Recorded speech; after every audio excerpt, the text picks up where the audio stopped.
موتی کی سفیدی میرے نبی کے چہرے جیسی، نہ کہ میرا نبی موتیوں جیسا، ہیروں جیسا۔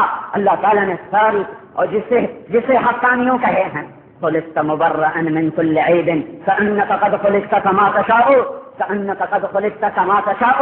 حسان وہاں پہنچے ہیں تعبیر میں، تشبیہ میں، تخیل میں، ساری دنیا کے ناطقان اکٹھے ہو جائیں، اس ایک بیت کو نہیں پہنچ سکتے۔ اسے میں کہتا ہوں بصیرت کے ساتھ، ساری دنیا کا عربی، فارسی، ہندی، اردو، انگریزی، سنسکرت، اٹالین، حوثی، افریقہ، ساری دنیا کے پنجابی اور سرائکی نعتیہ کلام ایک پلڑے میں رکھو، اور حسان کا صرف ایک مصرع كأنك قد خلقت كما تشاء، یہ ایک پلڑے میں رکھو، اسے تولو تو 1426 سال کا نعتیہ کلام ہوا میں اڑ جائے گا، اور یہ ایک مصرع نیچے بیٹھ جائے گا۔ یہ اتنی اونچی سطح پر حسان نے ہمارے نبی کی صفت کو بیان کیا ہے کہ اے میرے محبوب، آپ ایسے پیدا ہوئے جیسے آپ نے خود اپنے آپ کو رب سے چاہا اور مانگا، اللہ مجھے ایسا بنا دے، ایسا بنا دے۔ یہ کہاں پہنچے ہیں حسان؟ کہاں پہنچے ہیں؟ کہاں چلے گئے؟ ایک طرف روح محمد، ایک طرف رب محمد، دونوں کو آپس میں کھڑا کر دیا، دونوں کو آپس میں آمنے سامنے کر دیا، اور رب محمد صلی اللہ علیہ وسلم روح محمد سے پوچھ رہا ہے، میرے محبوب بتا تجھے کیسا بناؤں، تو بتا تجھے کیسا بناؤں۔ دیکھو اللہ نے ویسا بنایا جیسے اللہ نے چاہا، کیونکہ نبی کی چاہت چاہے وہ ہمارے رسول بھی ہوں اللہ کی چاہت کے برابر تو نہیں ہو سکتی نا، اللہ کے معیار پر کوئی پوری نہیں اتر سکتی، لیکن یہ شاعر کا تخیل ہے تو اتنا اونچا لے گا، اتنا اونچا لے گا کہ اللہ اور محبوب حبیب اللہ کی منشا کو ایک بنا دیا اور ان کے اختیار اور پسند کو ایک بنا دیا۔ میرے حبیب تو بتا میں تجھے کیسا بناؤں، میں تجھے کیسا بناؤں؟ كأنك قد خلقت كما تشاء كأنك قد خلقت كما تشاء، بتا تجھے کیسا بناؤں؟ کہ اللہ ایسا کر دے، ایسا کر دے، ایسا کر دے، واقع الجریم کر دے، اظہر اللون کر دے، عظیم الہامہ کر دے، يتلألأ وجهه تلألؤ القمر ليلة البدر کر دے، فی عنق گردن سراہی دار بنا دے، آنکھیں خوبصورت کالی بنا دے، دھنے کماندار بنا دے، ابرو لمبے کر دے، ناک سکواں کر دے، ہونٹ تراشیدہ پھول کی پنکھڑیوں کی طرح بنا دے، دانتوں کو براکت تھنایا کر دے، اور بالوں کو گلابی بنا دے، چہرے کو گول کر دے، داڑھی کو کھنا کر دے، بالوں کو نیم گھنگریالا کر دے، جسم کو حسین بنا دے، وسیمن قسیمن، کیسا حسین جس کو دیکھنے سے آنکھ نہ بھرتی ہو، قسیمن کیسا حسین جسے چاروں طرف سے حسن گھیرے میں لے لے۔ یہ اللہ کا انتخاب، یہ اللہ کا انتخاب، اللہ نے ایسا بنایا کہ بس پھر سارے قلم توڑ دیے، پھانسے توڑ دیا، ایسا نہ بنے گا نہ بن سکتا ہے۔ اس لیے اما عائشہ نے کہا اوہو مصر کی عورتوں نے یوسف کو دیکھ کر ہاتھ کاٹے، میرے محبوب کو دیکھتی تو سینے چیر کے بیٹھ جاتے۔ سب سے اعلیٰ وہ تو خاندان ہے، ہم اس کا مقابلہ نہیں کر سکتے۔ اے ہے ایک دفعہ ایک بلخ میں قحط پڑا، بلخ میں قحط پڑا، ہر سلی کی اولاد سے ایک خاتون خانے مر گیا، بچوں کو لے کے سمرقند پہنچے، سمرقند کے والی سے ملی، کہا کہ میں آل رسول میں سے ہوں، میرے بچے بھوکے ہیں، مسجد میں پڑے ہیں، چھپنے کو جگہ نہیں، مجھے کوئی جگہ چاہیے۔ وہ کہنے لگا تو گواہ پیش کر کہ تو ان کی اولاد ہے۔ کہ میں تو اجنبی ہوں شہر میں، میرا کون گواہ ہے؟ ان کا ایسے دعوے دار روز آتے رہتے ہیں۔ وہ وہاں سے اٹھی، انہیں پتا چلا ایک مجوسی ہے بڑا سخی، تو ان کے پاس چلی گئی۔ اس مجوسی نے فوراً اپنے نوکروں کو بھیجا، سارے بچوں کو بلایا، ماں کو بلایا، اعلیٰ ٹھکانہ دیا۔ رات کو والی نے خواب دیکھا کہ جنت میں کھڑا ہے ایک حسین چمکدار سونے کا محل، چمکتا ہوا زمرد یاقوت سے مزین مسجع مثقب۔ تو وہ کہنے لگا یا رسول اللہ، اور اللہ کے نبی وہاں موجود، کہ یا رسول اللہ یہ کس کا محل ہے؟ خواب نے فرمایا یہ مومن مسلمان کا محل ہے۔ کہنے لگا یا رسول اللہ میں بھی مومن مسلمان ہوں۔ تو آپ نے فرمایا تو گواہ لا کہ تو مومن مسلمان ہے۔ تو ویسے ہل گیا۔ آپ نے کہا میرے بچے آئے تیرے پاس، تو نے کہا گواہ کس سے؟ چل نکل جا میرے دربار۔ اس کے جو آنکھ کھلی، اس نے کہا پتہ وہ کہاں ہے؟ تو فلاں مجوسی لے۔ صبح اس کے در پہ ہاتھ جوڑ کے کھڑا، اللہ کے واسطے وہ خاندان مجھے دے دے، وہ جو چاہتا ہے لے لے۔ کہ نہیں، پہلے دن دیکھے کا سودا تھا، اب سودا دیکھ کے تو آیا ہے، اب نہیں ہوگا۔ لہٰذا میں بھی ایمان لا چکا ہوں اس پاک گھرانے کو اپنے گھر میں ٹھکانہ دینے سے، اور میں نے رات کو اسی جگہ تھا جس جگہ تو تھا، وہ محل اللہ کے نبی نے میرے لیے لکھ دیا ہے۔ لیکن میرے بھائیوں اب یہ تو ایک ہمارے وقت کی چیز نہیں نا، میں راجپوت گھر میں پیدا ہوگا، میں سید کیسے بنوں؟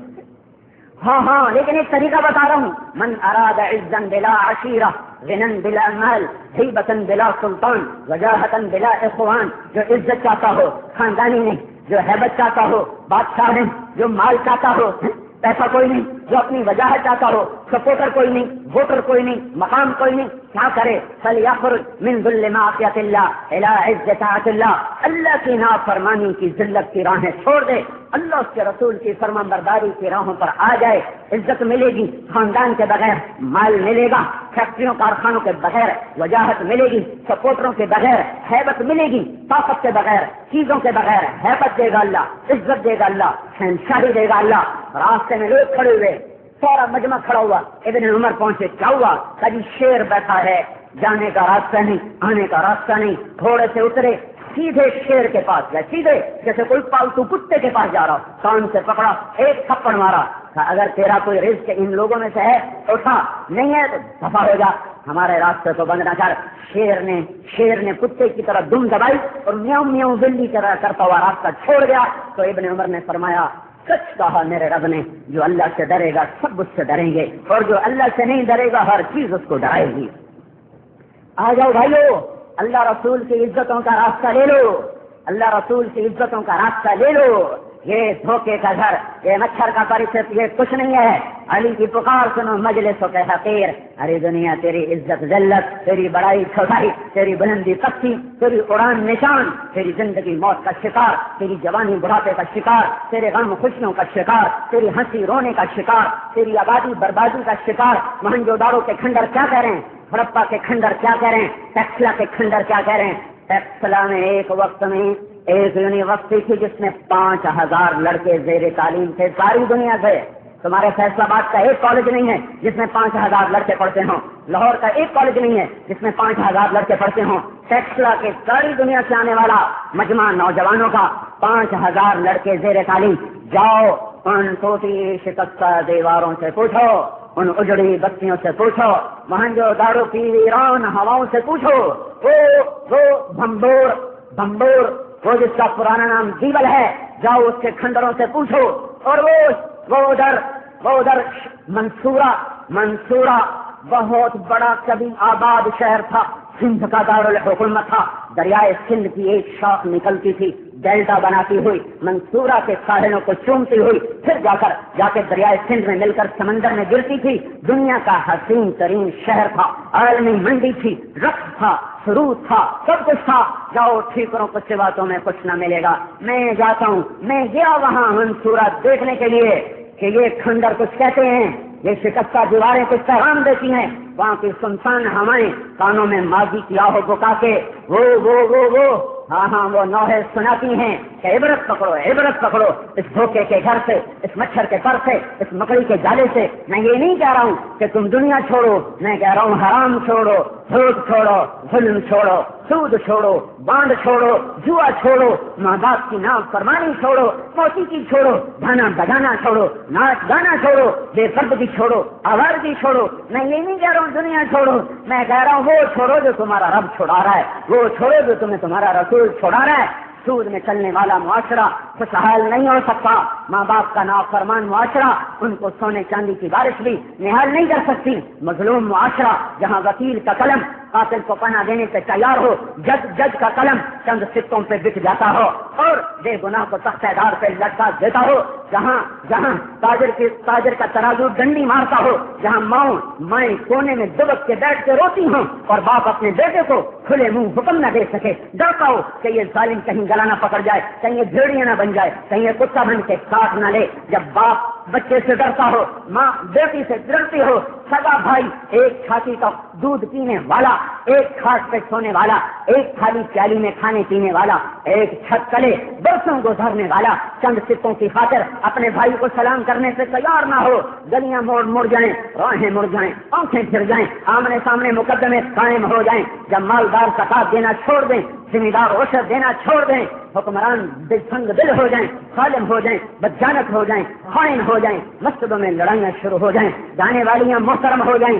معزز ہو جائیں، گانا بجانا عام ہو جائے، تو گاڑیوں میں گانا لگا ہوا ہے، سوچو تو صرف ٹکر ہو گئی اور موت آ گئی تو اللہ کو کیا منہ دکھاؤ گے؟ کس حال میں مرا، ان بس والوں کو اللہ ہدایت دے. میں گزرا بس کے اڈے پہ لکھا ہوا VCR ٹائم. VCR time. کیسے ظالم ہیں یہ بس چلانے والے اور کیسے ظالم ہیں ان بسوں پہ چڑھنے والے.